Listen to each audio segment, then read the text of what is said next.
Halo, Assalamualaikum. Welcome back to my channel. I'm Herly Marlina and today I would like to tell you about location strategies and operation management. Okay, let's get started. Halo, Assalamualaikum. Welcome back. Okay, everyone. Today I would like to tell you about location strategies and operational management.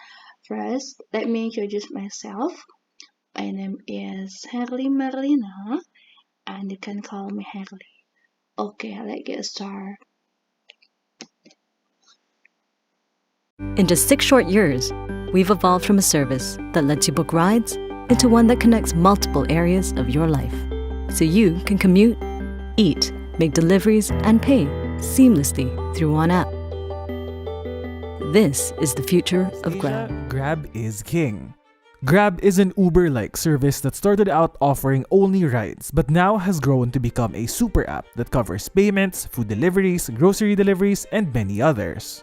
Started by Anthony Tan and Hui Ling Tan in 2011, and no, they are not related. 8 years later, in 2019, Grab is now valued at $14 billion, becoming the region's first decacorn, which is a term used to describe startups that have reached a valuation of at least $10 billion. So how did Grab start out? From Grab Taxi, it rebranded to Grab, which is a more versatile brand name, especially since it can be applied easily in the many services it plans on providing. For its motorcycle taxis, Grab Bike. For carpooling, Grab Share. For last mile delivery, Grab Express. And for food delivery, Grab Food. Grab also introduced a redesigned logo, which is a simple sans serif word mark that makes use of dual lines which closely resembles roadways, and to which Grab explains represents the endless road. Another example is in the form of payment methods. In North America, almost everyone has a credit card, but in Southeast Asia, cash is king. Grab understood this and allowed cash payments. Uber, on the other hand, took a while to do the same.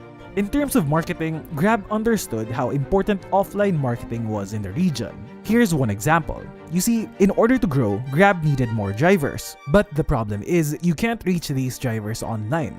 They shared how most taxi drivers didn't have an email address, and so there's no way to reach them but to meet them in person. And so what Grab did was to rent out small spaces in strategic areas where people would normally get dropped off and hail a cab. Grab also sought out areas where drivers would normally be found. In Malaysia, Thailand, and the Philippines, since taxis use natural gas, Grab put up kiosks in those gas stations. These kiosks were manned by Grab staff, who would then educate drivers about the benefits of signing up with Grab and eventually ask taxi drivers to join in. The staff also functioned as customer support centers for drivers who needed help on how to use the Grab app on their smartphones. At one point, Grab was actually the one providing drivers with smartphones. This is actually one of their strategies when entering a new territory. They give their drivers smartphones and allow them to pay in daily installments. This company is no other than the Indonesia-based Gojek, which started out as a motorcycle taxi hailing service. Gojek was co-founded by Nadia Makarim, who is actually a former classmate of Grab co-founder Anthony Tan at Harvard Business School.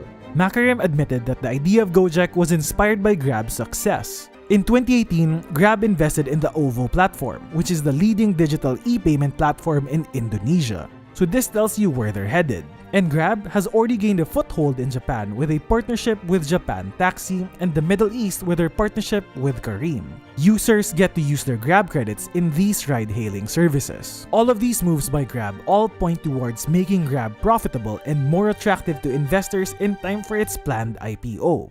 Grab CEO and co-founder Anthony Tan shared that it will go public as soon as it becomes profitable. But the pressure is on Grab because a part of their deal with Uber is that Grab needs to go public by March 25, 2023, or else it will be required to pay Uber $2.2 billion if it fails to do so. Whether Grab is able to do that or not, we'll have to wait and see.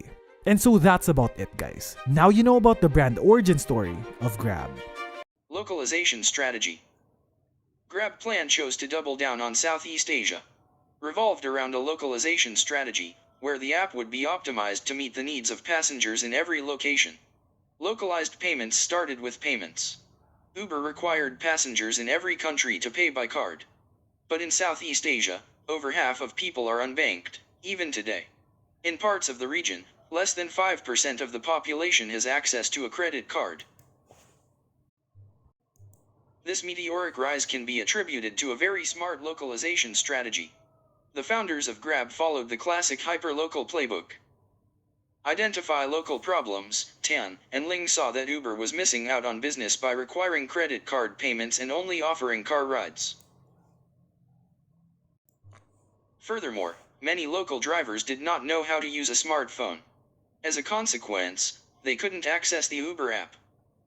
Provide a localized solution. The Grab Taxi app allowed users to pay by cash or Grab Pay. Meanwhile, Grab Bike offered bike taxi rides in congested cities. Both services were delivered through a localized app that was carefully optimized for each individual language and culture. Grab also ran free lessons for drivers, showing them how to use a smartphone and the app.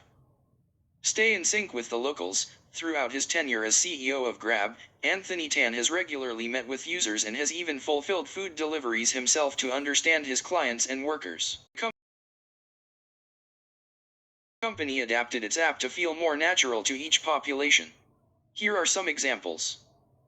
The Philippines, Grab encouraged people to vote by providing discounted rides to polling stations. Indonesia, working alongside the Ministry of Tourism, Grab assists visitors with finding travel and accommodation during their stay in the country. Malaysia, to help local small businesses, Grab committed to providing Rm 2.5 million worth in free advertising on the app. Joe et al., 2008 in Amer et al., 2022. Strategic location selection is the determination of a geographic site on which to locate a commercial development project. Selecting a strategic location is an important and a critical decision due to the high cost of relocation and reconfiguration. Choosing a strategic location will not only help to increase market share and profitability of the developed project but also enhance the convenience of future property owner. Sumatmatgia 2010 in Samudro, 2018, states that location in a space can be distinguished into two types of locations, namely, 1.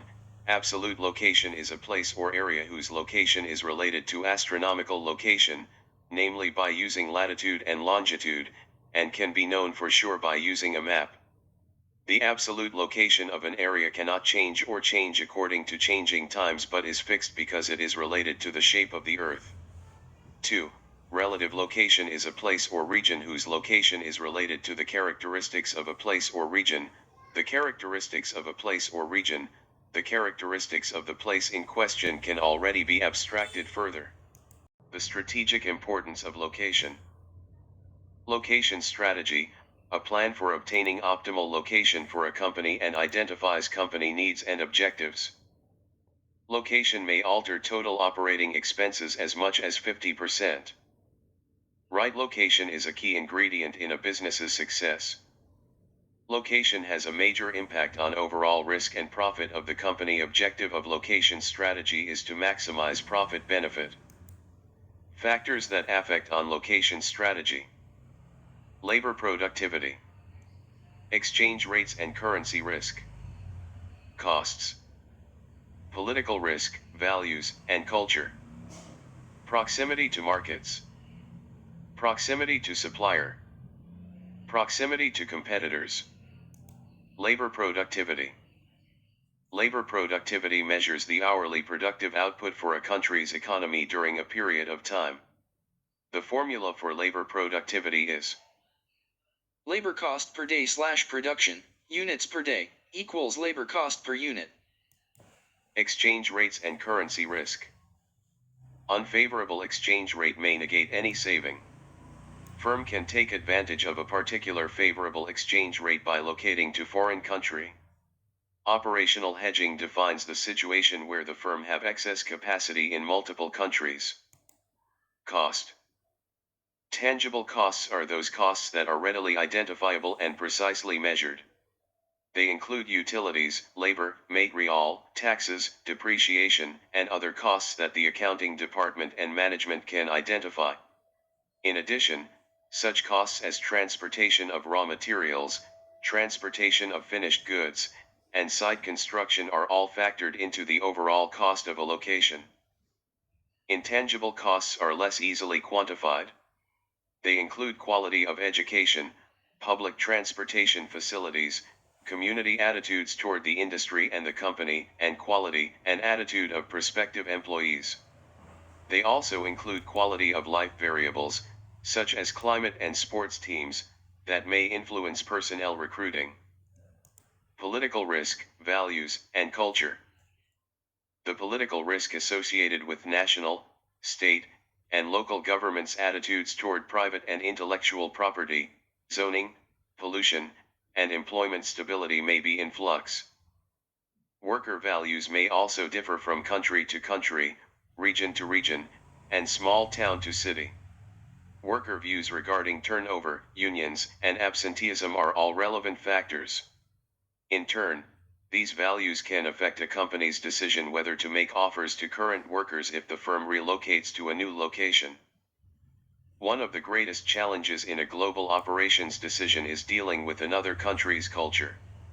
Cultural variations in punctuality by employees and suppliers make a marked difference in production and delivery schedules. Proximity to markets. Locating near customers is extremely important. Particularly, service organizations, like drugstores, restaurants, post offices, or barbers, find that demographics and proximity to market are the primary location factors. Manufacturing firms find it useful to be close to customers when transporting finished goods is expensive or difficult, perhaps because they are bulky, heavy, or fragile. In addition, with just-in-time production, suppliers want to locate near users. Proximity to suppliers. Firms locate near their raw materials and suppliers because of 1. Perishability, 2. Transportation costs, 3. Bulk. Bakeries, dairy plants, and frozen seafood processors deal with perishable raw materials, so they often locate close to suppliers. Companies dependent on inputs of heavy or bulky raw materials, such as steel producers using coal and iron ore, face expensive inbound transportation costs, so transportation costs become a major factor. Proximity to competitors, clustering. Both manufacturing and service organizations also like to locate, somewhat surprisingly, near competitors. This tendency, called clustering, often occurs when a major resource is found in that region. Such resources include natural resources, information resources, venture capital resources, and talent resources. Methods of evaluating location alternatives. The factor rating method. Locational cost volume analysis. Center of gravity method. Transportation method. The factor rating method. Develop a list of relevant factors called key success factors, such as those in Figure 8.1. Assign a weight to each factor to reflect its relative importance in the company's objectives. Develop a scale for each factor, for example, 1 to 10 or 1 to 100 points.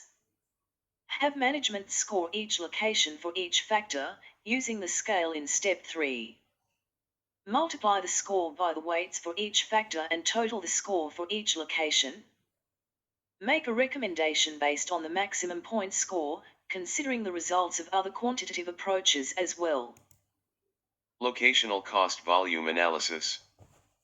By identifying fixed and variable costs and graphing them for each location, we can determine which one provides the lowest cost.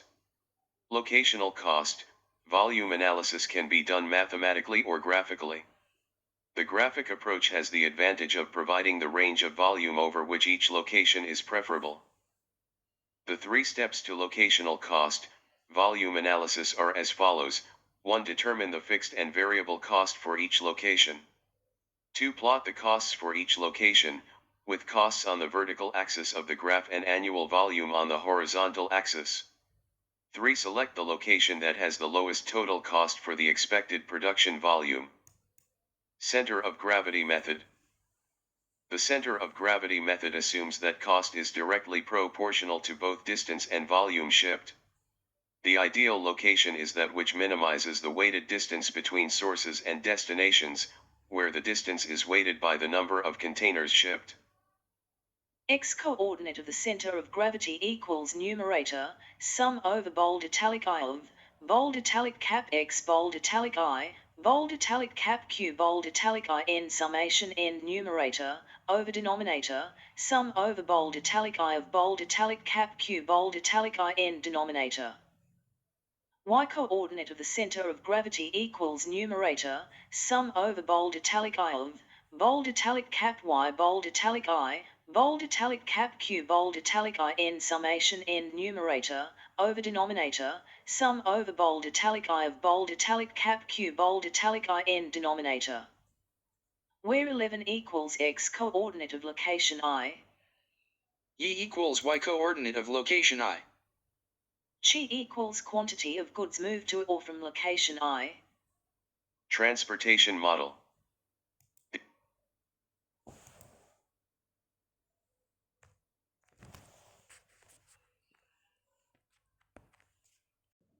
Model. The objective of the transportation model is to determine the best pattern of shipments from several points of supply, sources, to several points of demand, destinations, so as to minimize total production and transportation costs. Service location strategy. While the focus in industrial sector location analysis is on minimizing cost, the focus in the service sector is on maximizing revenue. This is because manufacturing firms find that costs tend to vary substantially among locations, while service firms find that location often has more impact on revenue than cost. There are 8 major determinants of volume and revenue for the service firm. Purchasing power of the customer drawing area. Service and image compatibility with demographics of the customer drawing area. Competition in the area. Quality of the competition. Uniqueness of the firms and competitors' locations.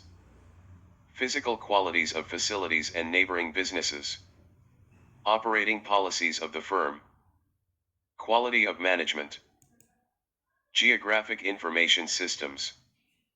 A geographic information system, GIS, stores, accesses, displays, and links demographic information to a geographical location.